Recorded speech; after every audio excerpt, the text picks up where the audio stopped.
welcome back to my channel. You'll see I've got a big array of journals all stacked out, and the video is a response to a throwaway comment that I heard on another video calling junk journals, and specifically vintage junk journals, messy, and it struck such a chord with me because our lives are messy.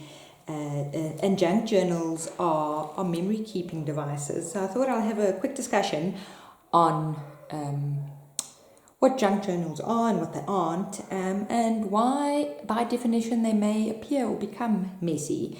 So first up, I prefer the Smashbook or gluebook style of journaling and memory keeping.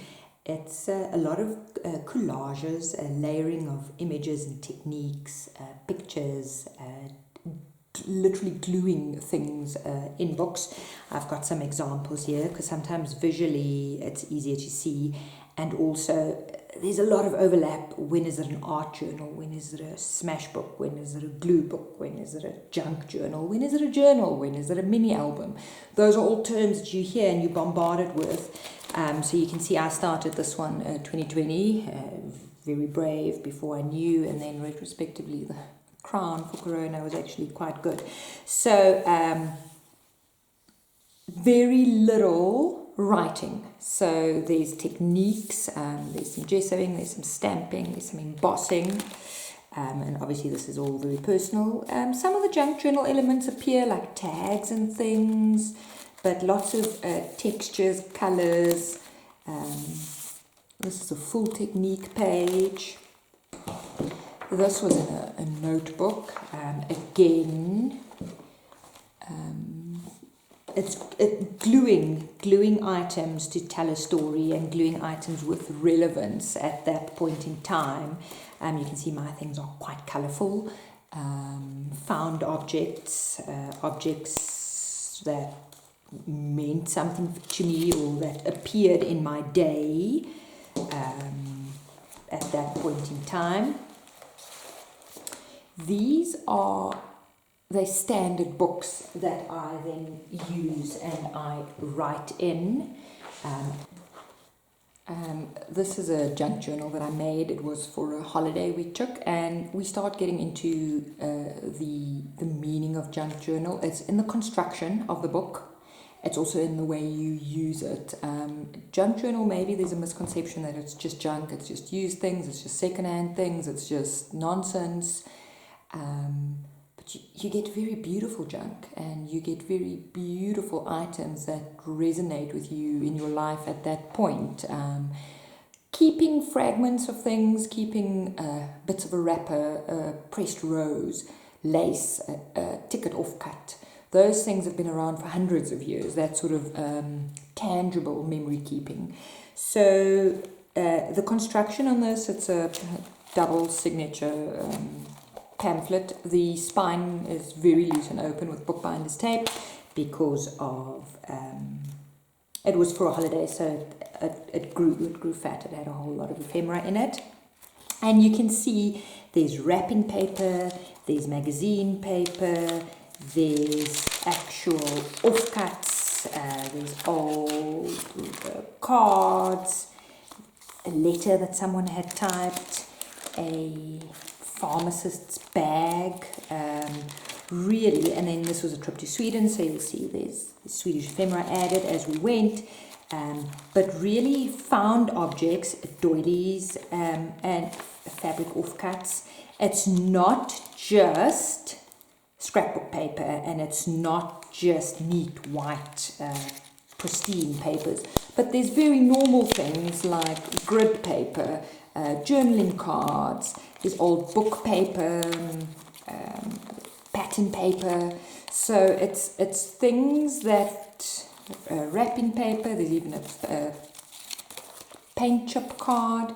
So it's things that normally would have been discarded. There's an old bit of ephemera, a receipt, normally been discarded, that gets a second life, it gets reused. That's wrapping from potatoes, maybe, something like that. And it gets used in a visually pleasing way. So junk journaling is not just chucking all your junk junk journals very often have themes. They very often have colorways that run through. They're very often made for a very specific occasion. And you can almost always see the end user's personality in the junk journal once they start getting used. This was a junk journal that I was gifted and that I altered because it was a very vintage romantic style and it's not what I lean towards. So you will see my glue book elements, but you will also see items like the lunch bag, book paper, tea and coffee dyed paper. That's something that I added. So it's reused item, a shopping bag. Lots of texture in junk journals. Bits and pieces. This is again glue book. Paint cards. This is a shopping bag again. Little lunch bags. In junk journals, you've got stamping, you've got stenciling. These are magazine inserts. So that was that. Here's another one I made. You can see I doubt that you'll get junkier junk journals than the ones that I do. These journals are used, they're used every day. They've got my life, they've got anecdotes of the kids. There's some personal stuff, but I mean a stranger can happily page through them. And there's lots to touch. Again, this was for a trip. So for junk journals, there's dictionary pages, there's maps, envelopes, wrapping paper offcuts, even chocolate wrappers.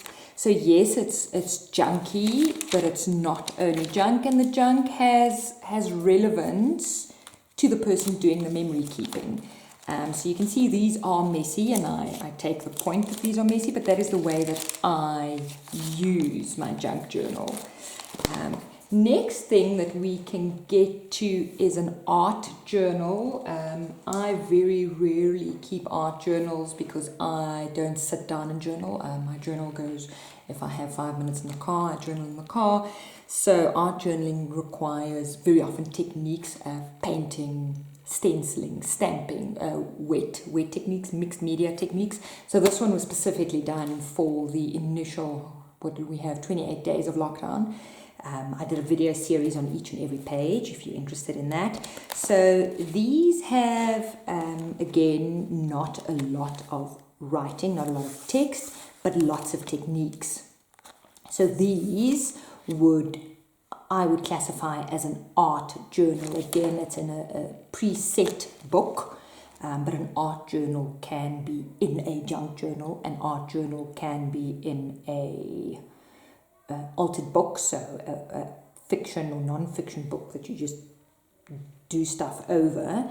So this gives you an idea of what art journal pages look like. So there's stenciling, there's stamping, there's layering, there's lots of tactile elements. This one's got pastes and things, 3D elements, writing, lots of detail on an art journal page. So this is quite a pristine and new unused junk journal. It was a gift from Desiree from Goederheid My Hart. She's a very, very talented junk journal maker. It's made using primarily digital printables, but the actual junk journal elements are in here. So you can see that's a softish cover, double signature. And then some of the elements that repeat are the fact that items are used and reused. So you will find envelope pages, doilies, offcuts, half tags. This is pattern paper, music paper, little ruffles and things. Again, music paper, tea dyed or coffee dyed paper. Very often laces in these journals, but you can see you can still add a lot of your own personality. Book pages, again some ruffles, lots of tabs, but the construction is it's not made primarily using scrapbook paper. And I think if you make a journal and you're using primarily decorative and scrapbook paper, it is going to be very neat. But please don't call it a junk journal then, because it's a journal, or it's a notebook, or it's a memory keeping tool. But I don't think it's fair to classify it as junk journals and then still blame junk journals for being messy. So it's really about finding your style and trying what you like. Some people don't like, my husband, for example, takes copious notes, and he doesn't like the fact that there's something uneven on the other side. So if you are a note-taking journaler or a writing journaler, a plain notebook may be better for you with just stickers and no 3D elements. But that brings me to my next inquiry is, what would a modern junk journal look like? And can you get a modern junk journal? So that'll be my next video, is making and crafting and creating a modern junk journal. I don't know if it's just the colors that make something modern, if it is what you use in it that makes it modern, if it's the fonts or the type or the images that makes it modern.